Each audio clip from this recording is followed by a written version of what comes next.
pues Conversection para mí es como un poco un camino de conocernos. Sí que al principio era a ver dónde nos metemos, ¿no? Y cómo va a ser esto, cómo va a ser conocer otra cultura, cómo va a ser compartir la experiencia en sexualidad con otra cultura. Y ha sido un camino súper guay para conocer, para ver también cómo cosas que aquí son muy importantes en Kenia quizás no lo son tanto, que al final hay cosas como súper importantes en Kenia que no es una realidad que tengamos aquí en España. Creo que ha sido como el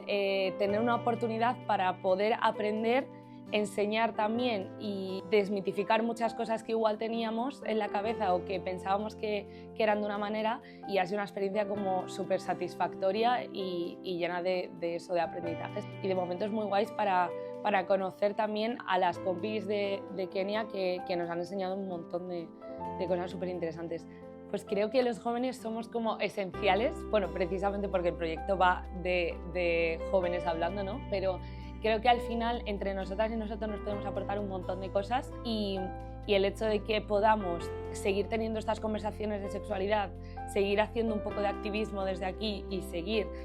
uniéndonos en todo lo que tiene que ver con la educación sexual, este tema, este tópico quizá va a ser una realidad para todos en la sociedad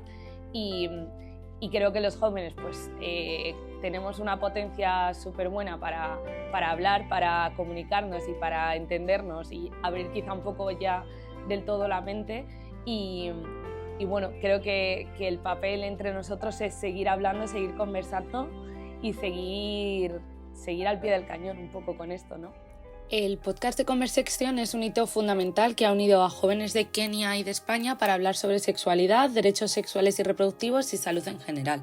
En este podcast hemos participado las personas que ya veníamos conversando en el marco del proyecto, acompañadas de otras personas jóvenes que han querido sumarse a esta iniciativa y aprovechando también una visita súper interesante del grupo de Kenia a nuestro país. El podcast ha estado conducido por Alba, que es la persona que ya nos había acompañado en todas nuestras conversaciones previamente, guiándolas, lanzando preguntas e inputs y también gestionando la conversación. Y también ha contado con la participación de las compañeras de CEDRA, que es una organización partner fundamental en el proyecto.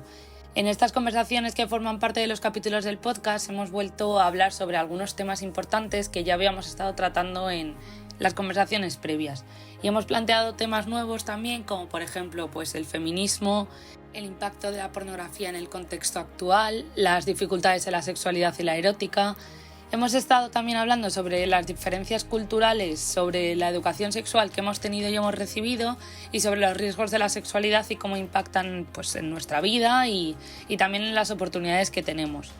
Hemos constatado dos cosas y la primera de ellas es que a pesar de las diferencias que existen entre culturas, tenemos muchísimas carencias en común. Lamentablemente la educación sexual sigue sin ser un derecho cumplido y es una cuestión de suerte recibir o no educación sexual. Y las consecuencias de esa falta de educación